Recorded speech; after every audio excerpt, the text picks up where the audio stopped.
मुकुंद मुरारी नंद नंदन मुकुंद मुरारी नंद नंदन मुकुंद मुरारी नंद नंदन मुकुंद मुरारी जय जय राधा रमण गिरिधारी गिरिधारी श्याम बनभारी जय जय राधा रमण गिरिधारी गिरिधारी श्याम बनवारी जय जय राधा रमण गिरिधारी गिरिधारी श्याम बनवारी जय जय राधा रमण गिरिधारी गिरिधारी श्याम बनवारी हरे कृष्णा कृष्ण कृष्ण हरे हरे हरे राम राम राम हरे हरे हरे कृष्णा कृष्ण कृष्ण हरे हरे हरे राम राम हरे हरे हरे कृष्णा कृष्ण कृष्ण हरे हरे हरे राम राम राम हरे हरे हरे कृष्णा कृष्ण कृष्ण हरे हरे हरे राम राम हरे हरे हरे कृष्णा कृष्ण कृष्ण हरे हरे हरे राम राम राम हरे हरे हरे कृष्णा कृष्ण कृष्ण हरे हरे हरे राम राम हरे हरे हरे कृष्णा कृष्ण कृष्ण हरे हरे हरे राम राम राम हरे हरे कृष्णा कृष्ण कृष्ण हरे हरे हरे राम राम हरे हरे हरे कृष्णा कृष्ण कृष्ण हरे हरे हरे राम राम राम हरे हरे हरे कृष्णा कृष्ण कृष्ण हरे हरे हरे राम राम हरे हरे जय प्रभुपदा जय प्रभुपदा प्रभुपदा जय प्रभुपदा जय प्रभुपदा प्रभुपदा प्रभुपदा जय प्रभुपदा निताई गौर हरि बोल हरि बोल हरि बोल हरि बोल हरि बोल हरि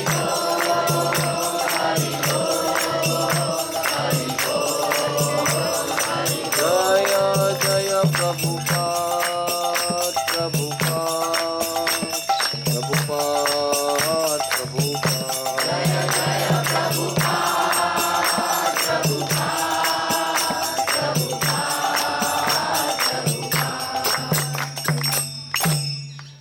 ताई गौर प्रेमानंदे जय जय श्री राधे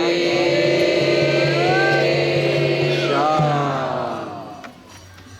ओम नमो भगवते वासुदेवाय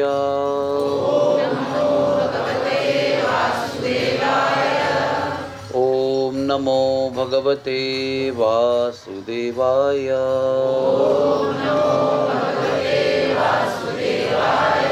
ओम नमो भगवते वासुदेवाय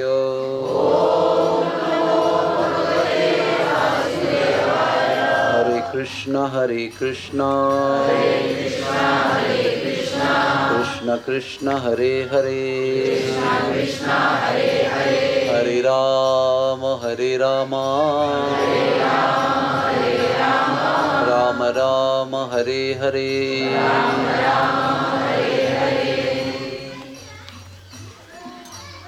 तो इस सुंदर रमणीक वन में आपका सबका स्वागत है। इसका नाम है करहवन या करहला। इसके कारण यह है कि जो चंद्रावली नाम की सखी थी कृष्ण की, जिसके पति का नाम क्या था तुम्हें बताया था? गोवर्धन मल्ल। उसकी नानी का नाम कराला था, तो राला। और उसका वो जन्म स्थान है ये। और चंपकलता देवी का भी जन्म स्थान है। चंपकलता यानी राधा, कृष्णा, ललिता और चंपकलता, विशाखा और इंदुलेखा। सबको समझ में आया ना वो फॉर्मूला? समझने में आसान, याद करने में आसान। सो चंद्रावली की नानी का नाम कराला था, इसलिए इस गांव का नाम भी कराला यानी करेला है। और ये चंपकलता देवी का गांव है। चंपकलता जी के पिताजी का नाम गुणभानु है और उनके माताजी का नाम श्री समिता देवी है। समिता दूसरे नाम भी है उनके। पिताजी का नाम श्री आराम देव है, दूसरा एक नाम श्री आराम देव। और माताजी का नाम श्री वाटिका देवी, दोनों नाम हैं उनके।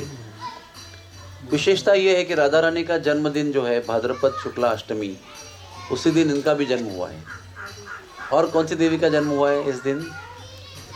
विशाखा देवी का जन्म भी इसी में हुआ है, उसी दिन। देखो, विशाखा देवी, राधा रानी और चंपकलता, तीनों का दिन जन्मदिन एक ही है। और इनका रंग कौन सा है? अगर आप थोड़ा सा क्या कहते हैं उसको, कॉमन सेंस को यूज़ करेंगे तो नाम चंपकलता है, चंपा के फूल जैसा रंग है उनका, सुंदर तेजस्वी गुलाब पीले रंग का। फिर इनका जो वस्त्र है ये राधा रानी के समान नीला वस्त्र पहनती है। राधा रानी नीला वस्त्र क्यों पहनती है? क्योंकि कृष्ण नीले हैं और हमेशा उनकी याद में उनके ही रंग में उनको समा जाना है। कृष्ण पीताम्बर क्यों पहनते हैं? क्योंकि राधा रानी का रंग जो है गौर वर्ण है, स्वर्ण कांति, तो उसी स्वर्ण कांति के पीताम्बर को कृष्ण धारण करते हैं। इनका भी जो कुंज है, निज कुंज है, उसका नाम है विशद कुंज और तप्त स्वर्ण के रमान उस कुंज का रंग है। इनका प्रिय वाद्य जो है ना वो स्वर मंडल है। मतलब आपने संतूर देखा? संतूर कभी टिंग टिंग टिंग टिंग टिंग टिंग टिंग टिंग ऐसे बजाते हैं ना उसको, ऐसे ऐसे बजाते हैं उसको, तो स्वर वाद्य कहते हैं, स्वर तंतु वाद्य कहते हैं उसको। तो वो उसमें वो बहुत निपुण है, उसका प्रिय वाद्य है। और चंपकलता देवी की प्रधान सेवा है भोजन बनाना। इसलिए हम हमेशा बताते हैं कि आपके रसोई में सब माता लोग ध्यान देना इसके ऊपर।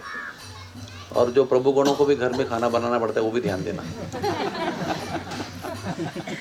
अच्छा है, मतलब मैं भी बनाता हूँ, उसमें क्या प्रॉब्लम है? आपको शायद सुनकर आज आनंद होगा कि जब हम लोग मेडिकल कैंप लगाते थे ना, हमारे भैया भी आए हैं उसमें बहुत बार। एक बार हम 9 घंटा गाड़ी में बैठे थे, बारिश में फंसे हुए थे, माता भी साथ में थी हमारी। तो हर कैंप में मैं भोजन बनाता था, मिनिमम 200 लोगों का, हर वीकेंड में। एक हफ्ते में खिचड़ी और हलवा, और एक हफ्ते में मैं भूल गया अभी, बटाटा वड़ा, एक में बटाटा वड़ा, ऐसा बड़ा 500-700 बनाते थे हम लोग। तो भोजन बनाना एक बहुत आनंददायी चीज़ है। भोजन बनाना एक कला भी है और एक आनंद की बात भी है। और ऐसा कहते हैं कि जिनको भोजन खाने में रुचि है वो बेस्ट कुक बन सकते हैं। जिनको टेस्ट है इस चीज़ में वही बहुत अच्छा खाना बना सकते हैं। जिनको भोजन में इतना रुचि नहीं, मतलब ठीक है चल जाता है कुछ भी, वो अच्छा कुक नहीं बन सकते। तो आप समझ गए ना मैं कुछ खाना बनाना क्यों जानता हूँ। क्योंकि जब मैं पहले हरे कृष्णा में आया था ना, तो मैं हर प्रोग्राम में 2 थाली देकर बैठता था। 2 थाली में कैसे है ना कि कोई आइटम मिक्स नहीं होना चाहिए नो। एक तो ज़्यादा लेना है और छोटी प्लेट होगी तो ज़्यादा लेकिन सब तो मिक्स हो जाएगा, फिर वो आनंद कैसे आएगा। इसलिए वो ज़्यादा लेना है और 2 प्लेट में डिवाइड करके लेना है और सबसे कोने में बैठना है और आराम से पाना है उसको। ये हमारा इतिहास है। एनीवे ज़्यादा प्रेरणादायी इतिहास नहीं है। तो चंपकलता देवी की जो प्रधान सेवा है वो भोजन बनाना है। हाँ, तो मैं ये बताने जा रहा था कि रसोई में अगर आपको सबसे स्वादिष्ट भोजन बनाना है तो आपको ये भाव से बनाना है कि मेरी रसोई की अधिष्ठात्री यानी क्या कहते हैं उसको, नियंत्रक या चीफ इंचार्ज यशोदा देवी, राधा रानी और चंपकलता है। सबसे बेस्ट जो कुकिंग का अधिकार है वो यशोदा देवी के पास में है, क्योंकि वो माता है कृष्ण की। और दूसरी आपको दूसरी नहीं कह सकती, वो दोनों एक ही स्तर पर है। राधा रानी भी दुर्वासा मुनि से वरदान मांगकर इतनी पुनीत हो गई है कि यशोदा देवी भी उसको विनती करती कि आप आएंगे तो अच्छा रहेगा। तो यशोदा देवी, राधा रानी और चंपकलता देवी, इनको स्मरण करके ही हमेशा भोजन बनाना चाहिए। और किसके लिए भोजन बनाना चाहिए? श्री राधा और कृष्ण के लिए, कृष्ण भगवान के लिए। हाँ, अपने लिए नहीं बनाना है, उनको पुकार के। तो इनकी 3 प्रधान सहायका मंजरी हैं। एक पालिका मंजरी, विलास मंजरी और केली मंजरी। और एक एक के कितने कितने असिस्टेंट्स हैं मैंने बताया सुबह, शायद नहीं बताया, हाँ रह गया बात सुबह बताने। ये जितनी प्रधान सखियां हैं ना, ललिता, विशाखा, चंपकलता, जो भी कुछ है, इनके हर एक की 3-3 प्रधान मंजरियां हैं असिस्टेंट में। और ये एक एक मंजरी के नीचे 1 करोड़ गोपियां हैं, 1 करोड़। तो इस तरह से उसको जूथ कहते हैं, जूथ या युथ कहते हैं। ऐसे 3 युथ यानी 3 करोड़ गोपियां ये हर एक अष्टसखी के पास में होती। तो पालिका मंजरी के पास 1 करोड़, केली मंजरी के पास 1 करोड़ और विलास मंजरी के पास 1 करोड़, ऐसी स्थिति है। और चंपकलता के पिताजी भी विविध कलाओं से निपुण हैं, तो इसलिए ये भी विविध कलाओं में निपुण है। देखो कैसे है, सभी गोपियाँ सभी कलाओं में निपुण हैं, लेकिन एक एक की कुछ विशेषता है। जैसे फूलों के बारे में ललिता की विशेषता है। चित्रा सखी जो है वो पक्षियों की भाषा समझती है।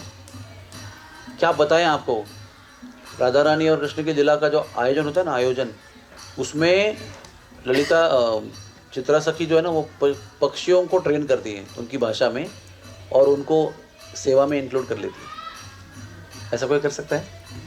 हम लोग मनुष्य को ड्राइव करते करते थक जाते हैं। अरे ऐसा मत बोलना बाबा, ऐसा एक्शन के हाथ में ऐसा मत बोलना, चेहरे को हंसा रखना बहुत सारा बोलना पड़ता है।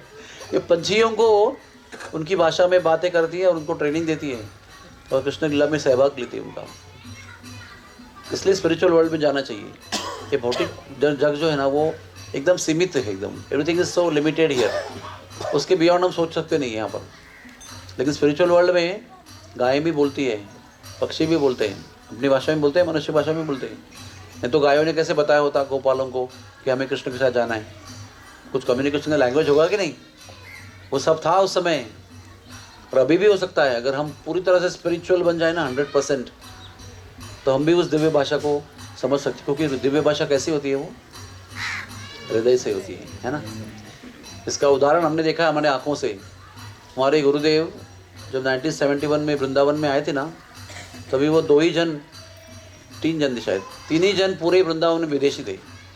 इसलिए हर एक आदमी वृंदावन का उनको जानता था कि ये 3 विदेशी वृंदावन में घूम रहे हैं तो उस समय हमारे महाराज जी को हिंदी तो आती नहीं थी, और राधेश लाल जी महाराज जो राधा वल्लभ मंदिर के गोसाई हैं, उनको इंग्लिश तो नहीं आती है, लेकिन उन्होंने हमको बताया है, दोनों ने, इन्होंने इंग्लिश में, इन्होंने हिंदी में, दोनों सेम बात करते थे। और दोनों को मैं ये हिंदी की बात, सेम बात उनको इंग्लिश में बताता, और वही बात जो इंग्लिश में कह रहे हैं उनको मैं हिंदी बताता था, क्योंकि दोनों को होती उत्सुकता वो क्या बोल रहे हैं, इसलिए हमको वो अनुवाद करना पड़ता था। लेकिन उन्होंने कहा कि आप तो अभी आए अनुवाद करने के लिए बीच में, लेकिन जो बिना अनुवाद के हम रात भर बातें करते थे, वो आनंद अभी तुम्हारे आने से खत्म हो गया अभी सोचो आप, शाम को बैठते थे मानसरोवर किनारे और सुबह तक बात करते थे, और ये हिंदी में बोलते थे, इंग्लिश में बोलते थे, और फिर भी बातें कर रहे हैं। ये दिल की जो भाषा है ना, प्रेम की, सब कुछ समझ में आता है। वो मान मंदिर में 6 महीना रहे, उधर भी किसी को इंग्लिश नहीं आती, इनको हिंदी नहीं आती। इतना बड़ा परिवार है वहाँ पर, अभी भी 10 लोग हैं परिवार में, वो सब लोग उनसे बातें करते थे और ये भी उनसे बातें करते थे। केवल रमेश बाबा को अच्छी अंग्रेज़ी आती थी, लेकिन वो भी ज़्यादा कर अंग्रेज़ी बात नहीं करते थे। अभी भी वो है ना, उनको अंग्रेज़ी आती है, लेकिन वो कैसा है ना, वो हिंदी बोलने वाले को अंग्रेजी में सोचना पड़ता है अंग्रेजी बोलने के लिए पहले तो वो दिमाग में बहुत कष्ट होता है, इसलिए वो हिंदी ही बोलते रहते हैं। तो मुझे अनुवाद करने का सेवा मिल जाता है, इससे अच्छा है। तो कहने का तात्पर्य क्या है, जब हृदय प्रेम से भरा होता है ना तो सब भाषाएं समझ में आती हैं। अभी जब भी प्रियतम और प्रिय, जैसे कोई प्रियकर प्रियसी है ना, कई बार तो बातें भी नहीं करते हैं, एक दूसरे को देखते रहते हैं। फिर क्या होता है उस समय, कई घंटों तक एक दूसरे को देखते रहते हैं। वो तो प्रेम सरोवर का कथा तो है, लेकिन आज भी वो ट्रुथ है। जब प्रेम होता है ना, प्रेम, हृदय जब प्रेम होता है तो आंखों में सारे संदेश, प्रेम का वाहन जो है सब हो जाता है। तो ये बातें कहाँ से निकली थी, चित्रा सखी के निपुणता के ऊपर, है ना। तो चंपकलता देवी द्यूत शास्त्र जो है ना, चौसर, जिसमें हमारे शकुनी मामा बहुत एक्सपर्ट थे, उसमें ये एक्सपर्ट है। हाँ, और इनकी सहायता से राधा कुंड के किनारे, श्याम कुंड के किनारे एक घाट है, उसका नाम है पाशा खेला घाट। ये बांग्ला नाम है एक्चुअली। पाशा यानी का फांसे, चौसर के, और खेला यानी खेलने का, और घाट। तो राधा रानी को कहते हैं कि कृष्ण भगवान बहुत परेशान करते हैं, हर एक गेम में उनको कभी कभी इधर चीटिंग वीटिंग करते हैं, और सारे चीटिंग वीटिंग का जो बदला है वो पाशा खेला में वो ले लेती हैं। इनकी सहायता से वो कृष्ण को हमेशा पाशा खेला में हरा देती हैं, चौसर में, द्यूत क्रीड़ा में।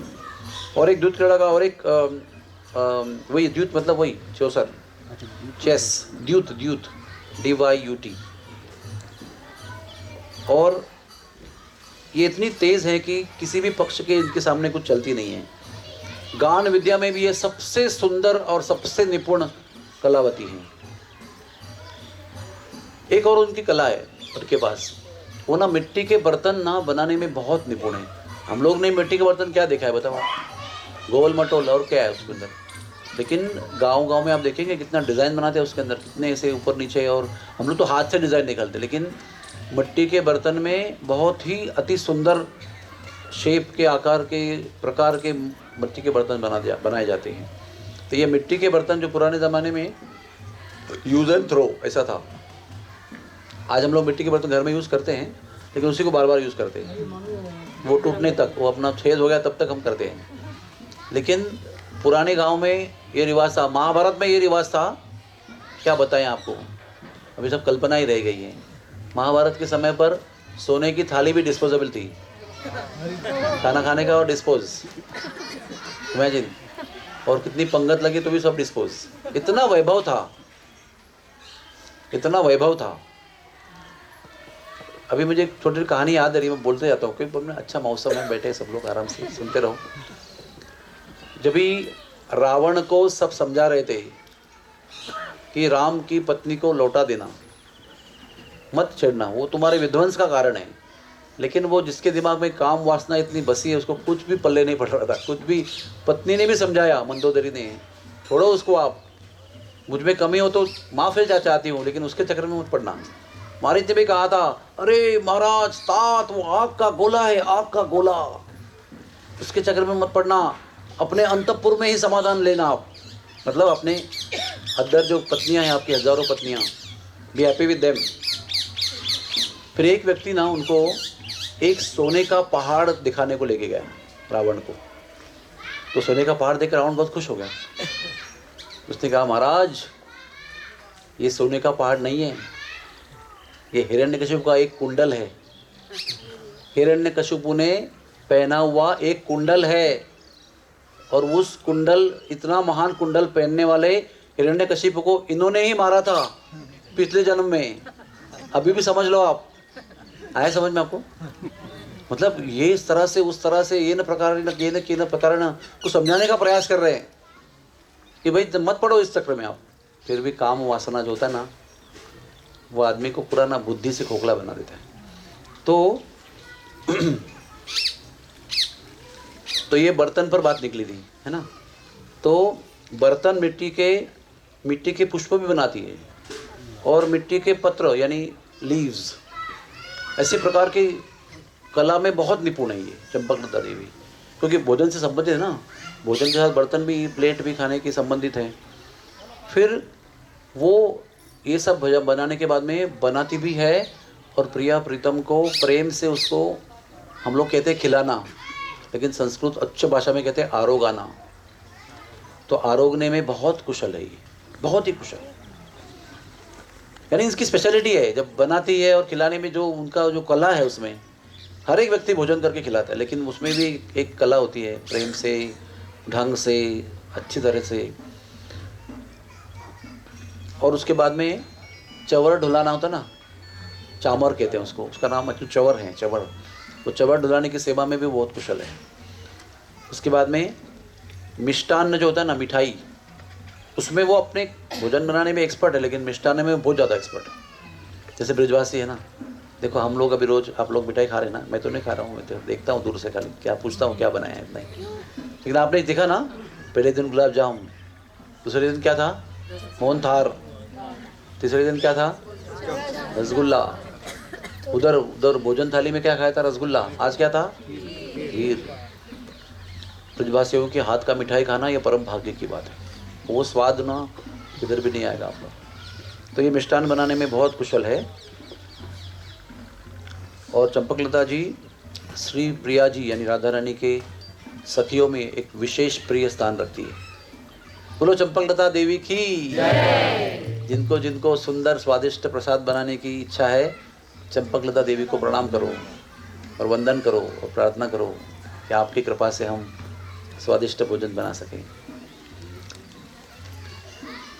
अभी इनकी तीन प्रधान अष्ट सखियों के तीन प्रधान मंजरियाँ होती हैं, और हर एक की एक एक अष्ट सखियों का ग्रुप होता है। हर एक अष्ट सखी खुद का एक ग्रुप होता है। तो इनकी सखियों का नाम ऐसा है, मृगलोचनी, मणिकुंडला, शुभचरिता, चंद्रा, चंद्रलतिका, मंडली, कंदुक नयनी, सुमंदिरा। वो क्या है, बहुत बार ना वो हमारे पास आते हैं लोग, प्रभु जी अपने बच्चे को नाम दीजिए, बच्चे को नाम रखिए हमारे। तो हमें भी बहुत सोचना पड़ता है क्या नाम रखें, क्योंकि कई नाम कॉमन होते हैं ना सब जगह पर। तो ये सब जो सखियों के नाम है ना, बहुत सुंदर सुंदर नाम है। हरे कृष्णा। एनीवेज, तो चंपकलता देवी का ये करहपुर करहला जो स्थान है, इसको हम भविष्य उत्तर पुराण में इसका मंत्र दिया गया है, वो हम सब लोग उसको उच्चारण करेंगे। हाँ, जहाँ पर बैठे हैं उस स्थान को। त्रैलोक्य मोहनायैव नमस्ते करहाभिद गंधर्व सुखवासाय विश्वावसुवरप्रद। हे गंधर्वों को सुखवास देने वाले, हे विश्ववासु के वरदान देने वाले, हे त्रैलोक को मोहित करने वाले करह नामक स्थान, आपको नमस्कार है। हरे कृष्णा। यहाँ पर मेरे पीछे आप जाएंगे ना, तो एक गेट है बाहर निकलने का। वो गेट बाहर निकलते ही एक विशाल कुंड आएगा, उसका नाम है कंकण कुंड, और एक नाम भी है ललिता कुंड, दोनों नाम है उसके। कहते हैं ब्रज में रास का आरंभ यहाँ से हुआ था, और रास जो है ना एक महान कार्य है। भगवान अपना प्रेम जो अपने भक्तों के प्रति या किसी भी जीव के प्रति व्यक्त करते हैं, उस प्रेम का सर्वोच्च जो प्राकट्य है वो रासलीला है। रासलीला कोई काम वासना का खेल नहीं है। रासलीला एक शुद्ध आध्यात्मिक प्रेम का आदान प्रदान है। सुन रहे हैं आप? और वो सर्वोच्च है जो अपने भक्त के प्रति कृष्ण व्यक्त कर सकते हैं, वो रासलीला का प्रेम है। तो रासलीला के कार्य के पहले भी जब शुरू होने जा रहा था, तो उसका कंकण यहाँ बांधा गया था। कहते हैं आप शादी में जानते ना, आप वो हड़कुंड रहता है, उसके अंदर एक फिर वो मंत्र बोल के उसको बांधते हैं, फिर पति को भी बांधते हैं, पत्नी को भी बांधते हैं, अलग अलग से। वो एक संकल्प के रूप में बांधते हैं उसको। तो वो कंकण जो है रास का, वो यहाँ पर बांधा गया था, इसलिए उसका नाम कंकण कुंड भी है। और दूसरा कारण ये है कि ललिता देवी का विवाह कृष्ण से होने वाला था। आपने, मैंने सुबह बताया ना आपको, मैंने किसने कराया था वो? राधा रानी ने स्वयं ललिता जी का विवाह कृष्ण से कराया था। उसका भी जो क्या कहते संकल्प जो है वो यहाँ किया गया था। भद्र नाम की गोपी थी, भद्र गोपी, उसको भद्री भी कहते हैं। और भद्र गोपी ने उनके दोनों की गांठ बांधी थी यहाँ पर इस कुंड के पास में। इसलिए इसका नाम ललिता कुंड भी है। और यहाँ पर ना बहुत विशिष्ट लीला है। आपने सुबह सुना ना नारायण भट्ट जी गोस्वामी के बारे में। तो नारायण भट्ट गोस्वामी महाराज ने, नारद मुनि के अवतार थे वो, उन्होंने जो ब्रज की खोई हुई संस्कृति है ना उसको जागरूक किया। और ब्रज का जो इतिहास है, जो दिव्य इतिहास है, उसको जागरूक रखने के लिए वो नाटिकाएं प्रस्तुत करना, उसमें फिर गीत गायन भी होता है, नृत्य भी, सब कुछ होता है, लेकिन नाटिकाएं लीलाओं को प्रस्तुत करने के लिए जो कल्चर है वो उन्होंने आरंभ किया। तो वो भी उन्होंने यहीं पर आरंभ किया था। और वहाँ पर इस समय एक आचार्य थे, उनका नाम था उद्धव देवाचार्य। उनका एक नाम है घमंडी देव आचार्य भी। तो उसका विवरण देते हैं ऐसे इस प्रकार से कि वो घमंडी थे, लेकिन वो कृपा पर घमंडी थे। उनके घमंड जो है भौतिक घमंड नहीं था, जैसे हमारा धन के विषय में होता है या सुंदरता के विषय में होता है। वो बड़ी श्रेष्ठ कृपा प्राप्त थे और उस कृपा पर उनका घमंड था, लेकिन वो ऐसे मटेरियल नहीं था जिसे हम सोचते हैं। तो उद्धव देवाचार्य ने भी नारायण भट्ट गोस्वामी के इस कार्यक्रम में सहयोग दिया था और उन्हीं के निर्देश में यहाँ पर रासलीला का आयोजन किया था। अभी रासलीला में भगवान तो है नहीं, तो सब पात्र बनते हैं ना, कोई कृष्ण बनता है, कोई राधा रानी बनती है, फिर उनका श्रृंगार होता है। आपने कभी भाग्य होगा आपका तो आपको दिखने को मिलेगा। हम लोग जो डेकोरेशन करते हैं ना मुंबई में ड्रामा में, वो टोटल डिफरेंट होता है, टोटली डिफरेंट। और यहाँ पर जो राधा कृष्ण को श्रृंगार करते हैं ना, वो टोटल डिफरेंट होता है, बहुत ही सुंदर होता है। मतलब उस दिन हम लोग वहाँ पर गेवरकुंड में बैठे थे ना, थोड़ा थोड़ा आपने देखा होगा उधर। हाँ, उधर सांकरी गौर में भी लोग रोज सजाते हैं ऐसे। और वृंदावन की परिक्रमा में भी रोज लोग कोई लोग जगह पर बच्चों को राधा कृष्ण बनाकर झूले में झुलाते रहते हैं। हाँ, बात भी करते हैं। तो कहने का तात्पर्य है कि यहाँ पर उन्होंने एक रास का आयोजन किया। उसमें पात्रों को, मतलब इनका बेटा, मेरी बेटी, ऐसे सबको ले लिया। और कहते हैं कि जब वो रास का आयोजन हो रहा था तो आकाश से एक दिव्य मुकुट उतरा कृष्ण को पहनाने के लिए। वो मुकुट यहाँ पर किसी मंदिर में विराजमान है और साल में एक बार ही उसका दर्शन होता है, एक दिन। और दूसरा एक मुकुट है वो हवेली में उपस्थित, लेकिन जो ओरिजिनल आकाश से आया था, है ना महाराज जी, सही बात है ना, वो आगे गांव के थोड़े बाहर एक मंदिर में है। और वो मुकुट जो है ना, तो लीला में पहना गया उनको, लेकिन वो मुकुट जब ही उतारा गया तो वो उस शिला के अंदर वो पिघल गया, मतलब शिला एकरूप हो गई उसके साथ। उसको कहते हैं मुकुट शिला। जैसे बलराम जी रासलीला को देख रहे थे ना, गोवर्धन में हो रही थी, तो वो झुक गए, क्योंकि उनको पता था कि मैं अगर देखते हुए कृष्ण देखेंगे तो रासलीला बंद कर देंगे, बड़े भाई के सामने कैसे कर सकते हैं। तो मेरे भैया को संकोच नहीं होना चाहिए, इसलिए वो झुककर देखने लगे दंडवत के रूप में। और दंडवत के रूप में वो मुकुट ऐसा बीच में आ रहा था, तो उन्होंने मुकुट को उतार दिया। इतने भाव में थे बलराम महाराज, तो उन्होंने मुकुट को उतार शिला में रख दिया, तो वो मुकुट शिला में एक रूप हो गया। तो उधर बलराम जी की भी मुकुट शिला है, हम लोग परिक्रमा में दिखाएंगे आपको। बलराम जी के मुकुट शिला नहीं देख सकते क्योंकि वो गोवर्धन के ऊपर है वो, लेकिन उसका स्थान है वहाँ पर। तो वैसे ही ये मुकुट जो है शिला रूप बन गया। अभी आगे सुनिए इस कथा में, इस लीला में क्या हुआ। अभी ये नाटिका आरंभ हो गई, रासलीला शुरू हो गई। तो रासलीला में ना वो दोनों जो थे राधा कृष्ण, उनको आवेश हो गया राधा और कृष्ण का, और रासलीला का ड्रामा समाप्त होने पर दोनों लुप्त हो गए, दोनों गायब हो गए। अभी आप आएंगे ना अपने बेटी को लेने के लिए और बेटा को लेने के लिए, तो आए वो लोग वहाँ पर। ध्रुवदास जी ने इनका पूरा बड़ा लंबा वर्णन किया है ब्रज भाषा के अंदर। तो उसमें वो बताते हैं कि वो जो माता पिता थे उन बालकों के, वो बहुत आके झगड़ा किए यहाँ पर महाराज जी के साथ, उद्धव देवाचार्य के साथ बहुत वाद विवाद हुआ बहुत। लेकिन वो तो रो रहे थे बेचारे, उनको भी दुख हो रहा था कि मैंने तो कुछ किया नहीं, लेकिन बालक तो अपने आप ही गायब हो गए। तो उन्हें बहुत रो रो के गिड़गिड़ाए वो। तब जाकर कहते हैं राधा और कृष्ण दोनों प्रकट हो गए, उन्होंने बालकों को सुपुर्द कर दिया। तो यहाँ का जो लीला है ना, वो थोड़ा समझने के लिए मुश्किल है। इसलिए हम कभी कभी हमारे ऑफिस के लोगों को बताते हैं, क्या तुम दिमाग को क्या गाड़ी में पार्क करके आते हो क्या, कुछ काम नहीं करने के दिमाग नहीं लगाते हो कि गाड़ी के साथ हेलमेट के साथ दिमाग भी पार्क करके आते हो क्या। ऐसे हम लोग बोलते हैं लोगों को, जब दिमाग में लगाते हैं ना, वो दिल लगा के काम नहीं करते। तो ऐसा कभी कभी हम बोलते हैं उनको। लेकिन यहाँ पर तो हम सबको आपको बताएंगे कि अपना दिमाग है ना वो कमरे में पार्किंग करके आना, आप केवल हृदय लेके आना बस, और सुनना, क्योंकि यहाँ की लीला जो है केवल आस्वादन करने के लिए है, तर्क करने के लिए नहीं है, विचार करने के लिए नहीं। ऐसा कैसे हो सकता है, ऐसा कैसे हो सकता है। और ये सब इतिहास है, ये कोई कपोल कल्पित कविता नहीं है, ये सब घटनाएं, सत्य घटनाएं हैं। और विशेष रूप से अभी ये कथा मैं आपको बम्बई बता सकता हूँ सायन में आकर, है ना, लेकिन यहाँ पर बैठकर आपको जो उसका आनंद आएगा और उसका जो लाभ होगा, दिव्य लाभ, वो आपको वहाँ पर नहीं होगा।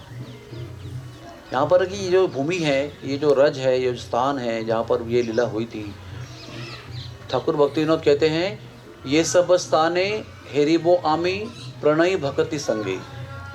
वो अभिलाषा करते हैं कि आपके जो लीला स्थली है, मैं आपके प्रणयी भक्तों के साथ जाकर वहाँ बैठकर उन लीलाओं को सुनना चाहता हूँ, क्योंकि वहाँ बैठकर सुनने से ना वो दर्शन भी होता है मन के पटल में इन लीलाओं का।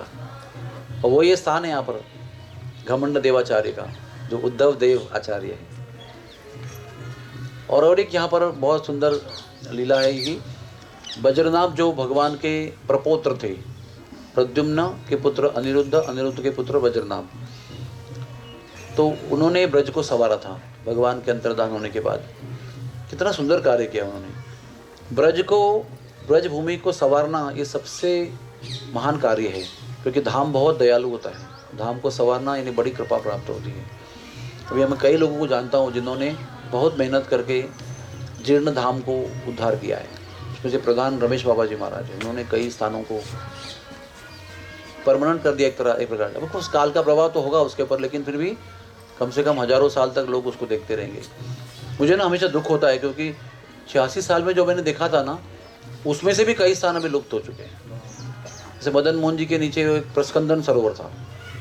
मदन मोहन जी का जो टील है ना, द्वादश आदित्य टील, वहाँ पर कालिया का मर्दन करने के बाद बहुत दिन ठंडक, बहुत समय तक ठंडक जल में रहने के पश्चात बहुत समय युद्ध किया ना जल के अंदर रह के, तो भगवान जब बाहर आए तो बहुत उनको ठंड लग रही थी, तो वो एक टील पर चढ़ गए और टील पर बैठ गए, और वहाँ पर एक नहीं 12 सूर्य आए सेवा करने के लिए, उनको गर्मी देने के लिए।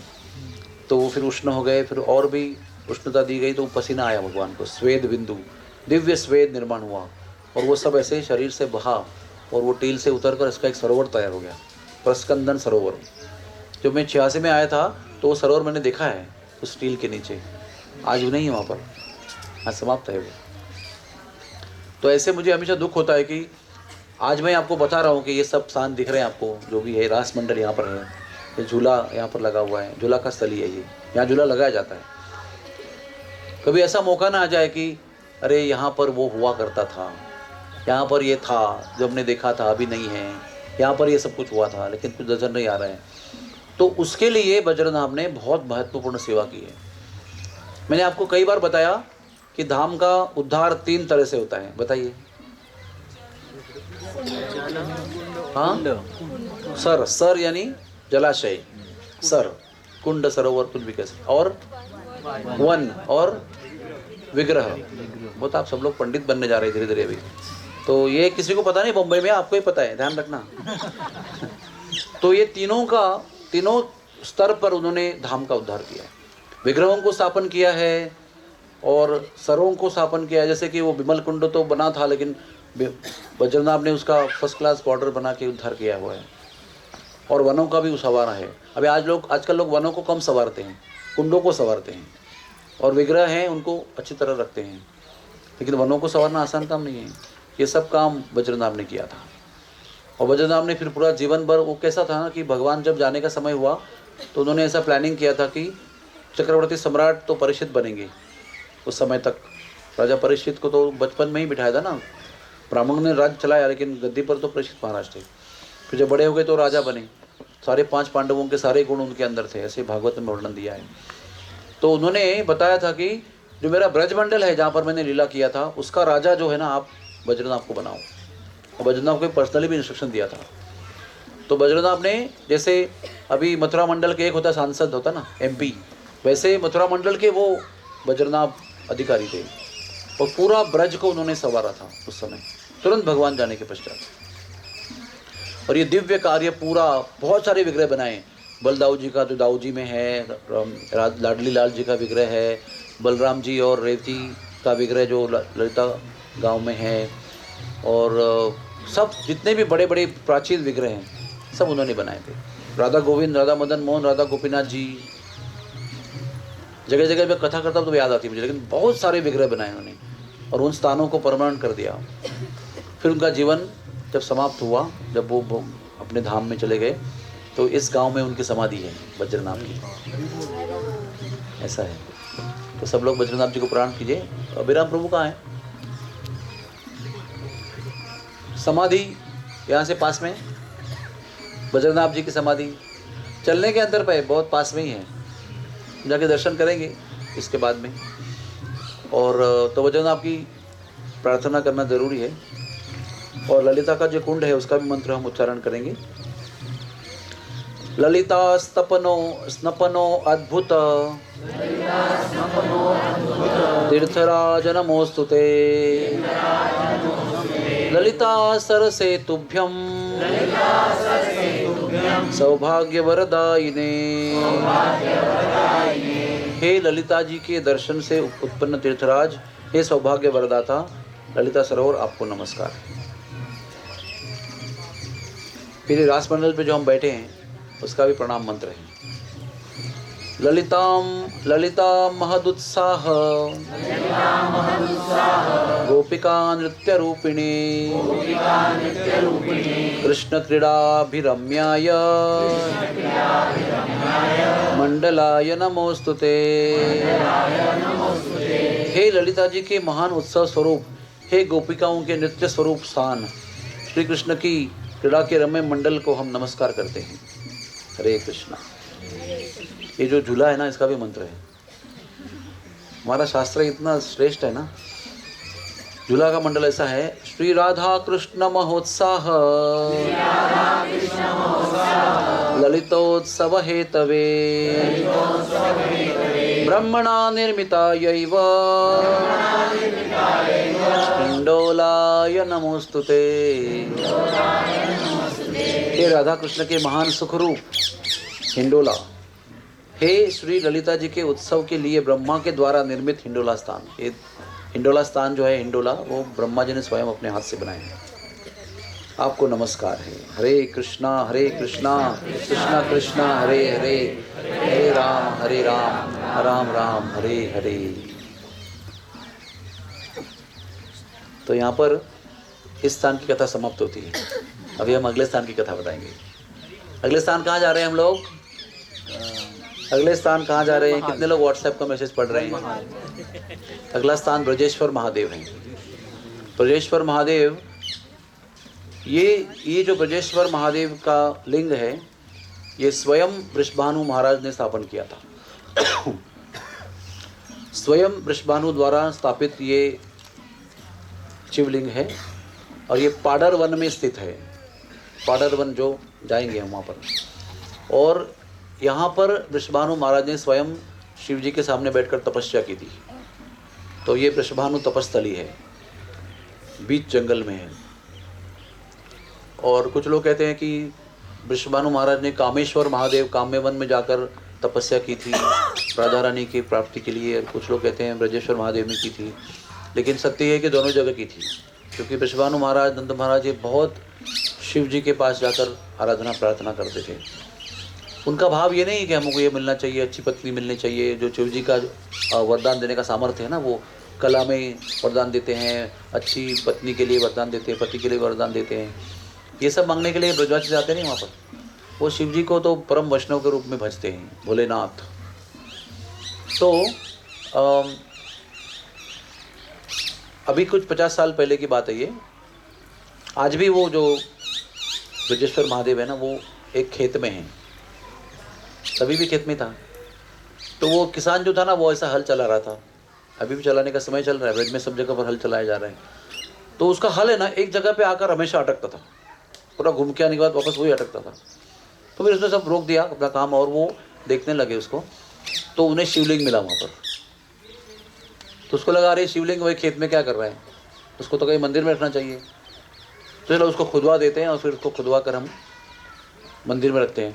तो उस दिन ना उसने शाम तक खोदा, जितना खोदा उसके नीचे नीचे नीचे नीचे शिवलिंग अभी भी है, उसका बेस जो है उधर, नींव उधर तक है। तो संध्या हो गई, अंधेरा हो गया, तो बंद करके वो सो गया, पर कल आगे का खोदूंगा। तो रात में वो शिव जी उसके स्वप्न में आए और उन्होंने बताया कि मैं ब्रजेश्वर महादेव हूँ, वृषभानु महाराज ने यहाँ पर बरसाने में मेरे पास तपस्या की थी, उन्होंने मुझे स्थापन किया था। तुम अगर पाताल तक भी खोदोगे तो मेरा अंत नहीं पाओगे, मुझे यही रहना है, यहाँ से निकलना नहीं मुझे। तो मैंने इस बात पर बहुत विचार किया। बाद में मुझे ऐसा अनुभूति हुई कि शिवजी और उनके जैसे देवता जो हैं, जैसे नारद मुनि है, जैसे भवानी देवी है, भवानी देवी श्री कृष्ण की लीला में पूर्णमासी बनी हुई है, नारद मुनि नारायण भट्ट बनकर आए हैं, वो सब लोग अपना अपना बहाना ढूंढ कर आते हैं। और जैसे आशेश्वर में वो खिलौना बनकर बैठे हुए हैं शिवजी महाराज, ऐसे वो अपने आप को धन्य मानते हैं। अगर भगवत लीला में कहीं ना कहीं कुछ सेवा, कुछ रोल मिल जाए, कुछ लोग बोलते हैं ना विशाखा माता जी को कि माता जी एक वॉचमैन का रोल दे दो, हमको मेरे को रोल दे दो, बस ड्रामा में मुझे खड़ा रहने का है, बस उतना भी चलेगा, लेकिन I want to be in drama. ऐसे सभी देवता भगवान की लीला में कुछ ना कुछ छोटा मोटा रोल लेने के लिए लालायित रहते हैं। तो शिवजी ने वहाँ पर क्यों बोला कि मैं नहीं जाना चाहता हूँ यहाँ से, क्योंकि वो जगह उनके वो रोल का प्रमाण है ना। वो अगर वहाँ से उठ के कहीं बैठ गए तो वो स्थान का महत्व खत्म हो गया। उस जगह पर वृषभानु महाराज जी ने उनको स्थापन किया था, उस जगह पर उनका तपस्या किया था। तो ये शिवजी के लिए बहुत ही बड़ी गौरव की बात है। इसलिए शिवजी ने वहाँ से निकलना मना कर दिया और अपनी नींव को इतना बढ़ाया कि वो धार नहीं प्राप्त। इसलिए फिर उस किसान ने उसी खेत में थोड़ा जगह निकाल कर शिव जी का मंदिर बनाया और आज भी वहीं वो विराजमान है। और वो इतना बड़ा खेत है पाडर वन का, उसमें ये जहाँ मंदिर है यहाँ पर इतना रमणीक अनुभव आपको आएगा।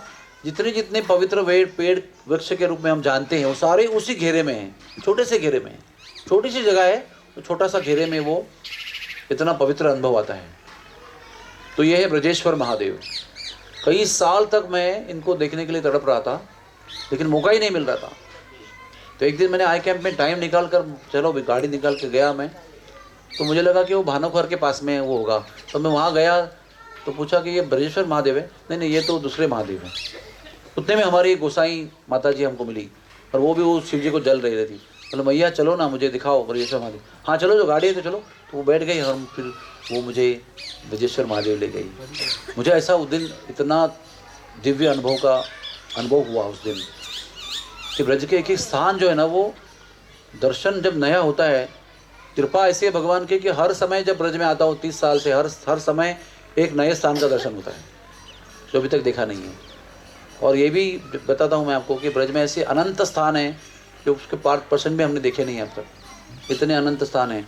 रूप गोस्वामी अपने ब्रज के महिमा के उपलक्ष्य में लिखते हैं कि ब्रज में 66 अब्ज लीला स्थलियाँ हैं, 6,600 मिलियन लक्ष्य लीला स्थली है, 66 अब्ज लीला स्थली है। इसका मतलब हर कण कण में लीला हुई ना।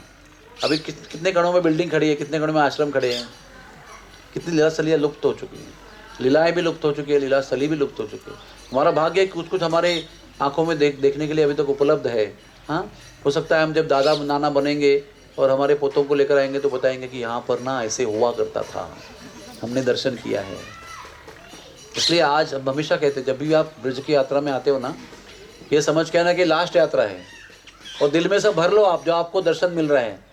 आगे जाकर क्या होगा, हु नोज, कैसे रहेगा वो, कैसे स्थिति में होगा कि नहीं होगा, ये भी पता नहीं है। इसलिए ब्रजेश्वर महादेव का स्थान बहुत सुरक्षित है और पाडर वन में है। और वहाँ की लीला और एक ऐसी है कि वहाँ पर ना एक बार कृष्ण आए और उन्हें बांसुरी बजाना शुरू किया। बांसुरी बजाते ही बादल इकट्ठा हुए। हर बार ऐसे ही होता है। आपको लगेगा प्रभु जी सेम बताते हैं, क्या करें, सेम ही होता है तो मैं क्या बताऊँगा। तो मुरली बजाते हैं तो बादल इकट्ठा होते हैं, बादल इकट्ठा होते हैं, फिर हल्की हल्की वर्षा करते हैं, हल्की हल्की गड़गड़ाहट करते हैं और फिर वो कृष्ण की जो वस्त्र है वो भीगने लगते हैं, पीताम्बर उत्तरे सब भीगने लगता है और बांसुरी फिर भी बज रही है। तो गोपियाँ बड़े कुतूहल से आती है वो आवाज़ सुनकर और देखती हैं और बोलती हैं कि देखो देखो कितना भाग्य है मुरली का, सब वस्त्र भीग गए कृष्ण के, ये भी भीग रही है फिर भी बज रही है, देखो कितना भाग्य है, कितना सुंदर सुंदर स्वर निकाल रही है, मन को मोहित कर रही है। ये जो बांसुरी है ना, उसका गोपियाँ बहुत गौरव करते हैं। ईर्ष्या नहीं करते, जलन नहीं है उनके, द्वेष नहीं है, लेकिन बहुत गौरव करते हैं कि क्या भाग्य है इसका, हमें कृष्ण को मिलने के लिए सूर्यास्त तक इंतजार करना पड़ता है। वेट करते कभी सूरज ढल जाए कि हमारे मिलने का समय शुरू हो जाएगा। फिर ग्वाल बाल रात भर तरसते हैं कब सूरज उगे होगा, फिर हम जाएंगे।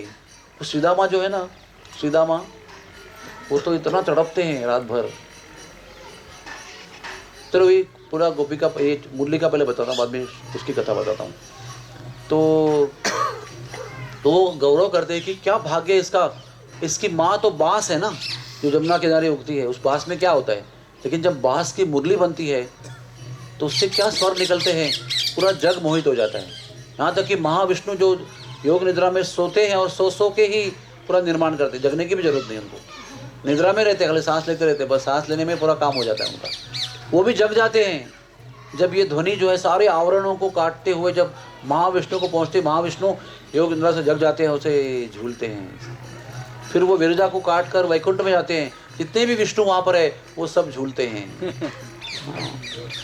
ये मुरली का प्रभाव देखकर गोपियाँ भी बहुत आश्चर्यचकित है, और वो बांस का भी गौरव करती है, और वो ब्रज की भूमि जहाँ पर बांस उगता है उसका भी गौरव करती है। क्योंकि हम रात दिन भर वेट करते हैं, गोपाल दिन भर रात भर वेट करते हैं, और फिर उनका मिलने का समय होता है। लेकिन ये मुरली देखो, दिन रात उनके होठों के अमृत को पीते हुए वहाँ लगी रहती है। और कहते हैं कृष्ण जो है ना, उनके हृदय में जो अमृत है प्रेम का, वो होठों के माध्यम से, मुरली के माध्यम से गोपियों के ग्वाल बालों के हृदय तक पहुंचाते हैं। वो जो अमृत है ना, वो हृदय से, होठों से, मुरली से अलग अलग स्वरों में गोपियों के और ग्वाल बालों के हृदय को उज्जवल कर देते हैं। तो मुझे याद आई सुदामा की। तो सुदामा की कहानी ऐसी है कि सुदामा, नारद मुनि ने उसको वरदान दिया था कि तुम कृष्ण के सबसे प्रिय सखा बनोगे। जब राधा रानी का दर्शन हुआ ना तो इतने खुश हो गए, तो श्रीदामा को भी आशीर्वाद दिया उन्होंने। श्रीदामा जो है वो समवयस्क गोप में से हैं, उसमें भी गोप बहुत सारे प्रकार हैं, नर्म सखा, प्रिय नर्म सखा, तो समवयस्क में भी ऊपर नीचे हैं बहुत सारे। तो समवयस्क में श्रीदामा सबसे श्रेष्ठ और सबसे प्रिय, और सभी ग्रुप में भी श्रीदामा सबसे श्रेष्ठ है, प्रियतम होने के नाते, मतलब भगवान की प्रियता के रूप में। तो इसको ना रात को जब छोड़ने का समय आता था ना, संध्या को, तो बहुत दुखी होता था ये, और रात भर ये रो रो के परेशान हो जाता था जब कब सुबह होगी। तो एक बार कृष्ण को उसने बताया कि भैया तुम्हारे बिना मैं रात को जी नहीं सकता, एक दिन मैं रात को ही मर जाऊंगा, मुझे विरह सहन नहीं होता। तो कृष्ण ने कहा क्या करें उसके लिए। तो कहते हैं कि कम से कम एक चित्रपट हो दो आपका, ताकि आपका चित्रपट देखते रहूँ मैं और थोड़ा सा तसल्ली हो जाए मुझे। तो ये गंभीर था ना मामला, मतलब दोस्त अभी जिंदा और मौत की बात कर रहे हैं। तो कृष्ण भगवान यशोदा माई के पास गए और यशोदा माई को कहा कि मेरा एक दोस्त है, आप जानते हैं श्रीदामा, वो मेरे बिना रह नहीं सकता है, वो बहुत व्याकुल हो जाता है। तो वो एक चित्रपट की मांग कर रहे हैं, मैया आप चित्रपट का व्यवस्था कर सकते हो क्या। तो मैया भी अच्छे मूड में थी उस दिन। मैया ने कहा उसमें क्या बड़ी बात है, एक कागज़ ले लो, एक ब्रश ले लो, काला रंग ले लो, 2-4 स्ट्रोक मार दो, हो गया तुम्हारा चित्रपट। तो कृष्ण को बड़ा नाराज हो गया कृष्ण, भैया मैं इतनी गंभीर बात कर, तुम्हें मजाक सोच रहे हैं, मैं उधर रोने लगे हो। तो मैया को समझ में आया कि गंभीर बात है, वह ये मजाक करने की बात नहीं है। नहीं कोई बात नहीं, डरना नहीं, मैं बनाऊंगी उसका चित्रपट, तो मेरे पास उसकी योजना है। तो कृष्ण यशोदा माई ने चित्रा सखी को बुलाया, चित्रलेखा देवी जो चिकित्सापुर में रहती है, चिकसोली, जहाँ पर घेवर कुंड था, जहाँ दिन पहले हमने दीपदान किया था, वो गांव चिकसोली है, चिकित्सापुर कहते हैं उसको। तो चित्रा सखी जो है ना, वो धर्म भानु की बेटी है, सुभगा देवी और धर्म भानु, और बड़ी, मैंने कहा ना, पक्षियों से बात करती है, हस्त सामुद्रिक, ज्योतिष, सब उसको पता है। धर्म भानु जी की पत्नी कन्या है ना वो, तो वो चित्रपट निकालने में बहुत कुशल है, नाम ही चित्रा लिखा है उसका।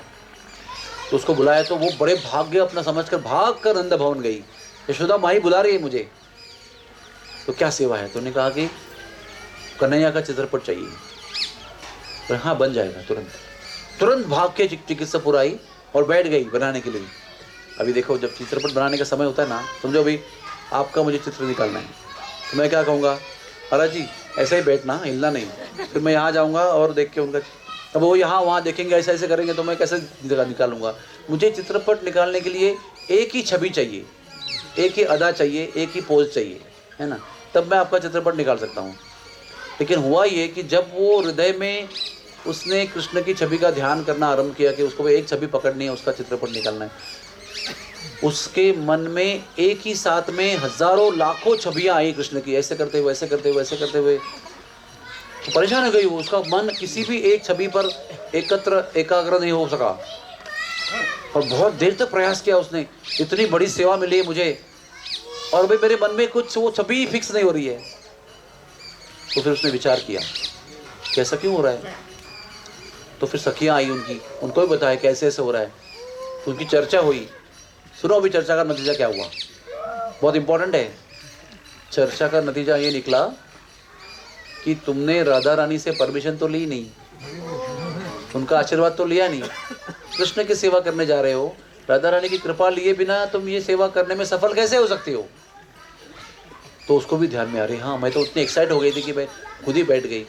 फिर वो राधा रानी के पास गई है और पूरी योजना बताई है, पूरा प्रसंग बताया है। तो राधा रानी ने बड़े प्रेम से उनको आशीर्वाद दिया है। आशीर्वाद देते ही एक ही छवि स्पष्ट रूप में उसके मन में स्थित हो गई और तुरंत उसने चित्रपट बनाया और चित्रपट लेकर वो तुरंत भागी नंद भवन में, यशोदा मैया को दिया, यशोदा मैया ने कृष्ण को दिया, कृष्ण ने इसको सुदामा को दिया और सुदामा ने कुछ कुछ तसल्ली प्राप्त किया उससे। पूरा तसल्ली नहीं हुआ लेकिन थोड़ा तसल्ली हुआ, जान तो कम से कम बच गई उसकी, है ना। तो ये हुई कथा चित्रलेखा देवी और सुदामा की। उसके आगे हम चलते हैं, इसका स्थान है, नाम है भानोखर। क्या बताया, उसका एक नाम और भी है, जल महल। वो हमारा जो निवास स्थान है ना, उसके 2 मिनट वॉकिंग पे है। लेकिन हमको इच्छा थी कि आपको उस पे बस में लेके जाएंगे, इसलिए हम करेला घुमा के आपको बस में लेके जाएंगे वहां तक।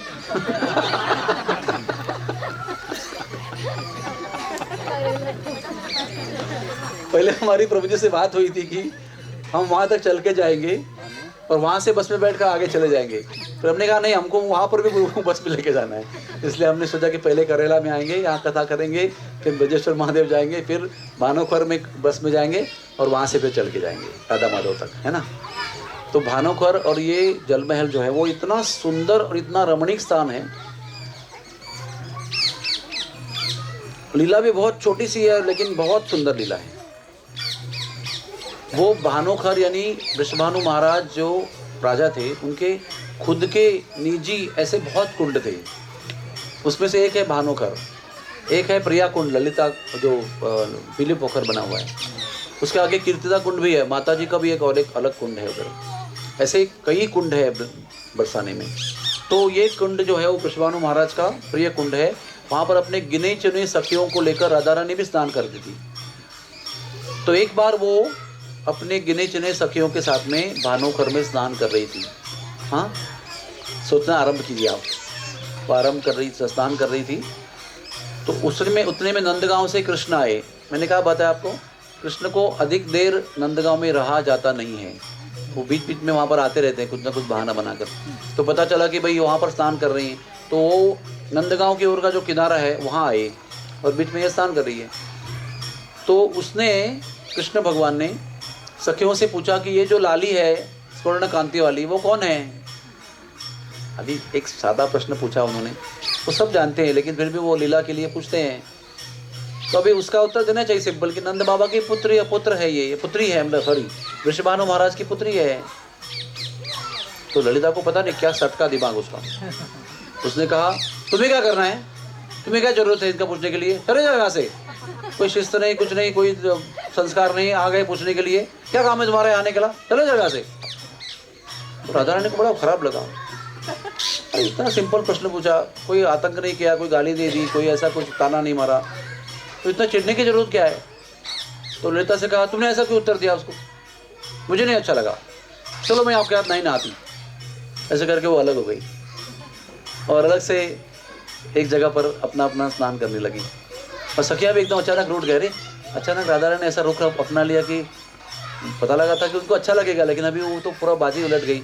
तो वो अपने आप चुपचाप स्नान कर रही है, राधा रानी वहाँ चुपचाप स्नान कर रही है। उतने में ये सब तो देख रहे हैं ना, अपना प्रेक्षक तो खड़ा है उधर, वो देख रहे हैं सब क्या हो रहा है। अपने के लिए अनुकूल वातावरण निर्माण हो रहा है, तो वहाँ से डाइव मारते हैं पानी में और अंडरग्राउंड स्विमिंग करते हैं।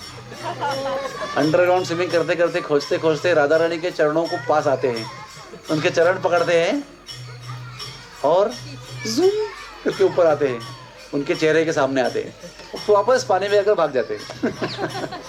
इतनी सी लीला है, ज़्यादा कुछ लीला नहीं है। कृष्ण भगवान ने मौका लिया है राधा रानी के चरण पकड़ने का जल के अंदर, और एकदम राधा रानी चौंक गई हैं जब उनको कुछ अपेक्षा नहीं थी। कोई किसने पकड़ा पाँव, और पाँव पकड़ने का आश्चर्य खत्म होने के पहले ही कोई सामने प्रकट हो गया, चेहरे के सामने ही, और वापस गायब हो गया। तो लीला सब प्रमाण है शास्त्र में। तो ये सुंदर भानुकर इतना विशाल और सुंदर है कि पिछले वर्ष हमने आई कैंप में वहाँ पर दीपोत्सव किया था। तो इतने विशाल, हमारे भाई साहब ने भी वहाँ पर दीपदान किया था, दीप लगाए थे, साफ सफाई किया था, उसका पूरा सारा सम्मार्जन किया था। बहुत सुंदर वन है वो, बहुत सुंदर कुंड है। तो आप सब लोग जाइए वहाँ पर, दर्शन कीजिए, प्रणाम कीजिए। और उसको जल महल क्यों कहते हैं? क्योंकि ऐसा कुंड बनाया है वृषभानु महाराज ने कि वो जहाँ पर एंड है पानी का, उसके आगे तक वो महल बना हुआ है ऐसा। तो राजा रजवाड़ी थे ना पहले, तो वो राजा रानियाँ सब बैठते थे और गर्मियों के समय पर हवा खाते थे उधर से। वो जल नीचे ठंडक सा, उसका हवा जो है वो बैठकर अलग अलग झरोखे में से जल का आनंद लेते थे। वैसा ही कुसुम सरोवर में भी है, तो यहाँ पर भी वही स्थिति है।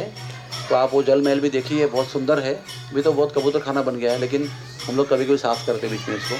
बहुत सुंदर स्थान है, उसका जीर्णोद्धार भी हुआ है ब्रज फाउंडेशन की तरफ से।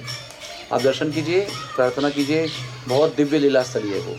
हरे कृष्णा कृष्ण कृष्ण हरे हरे, हरे राम राम राम हरे हरे।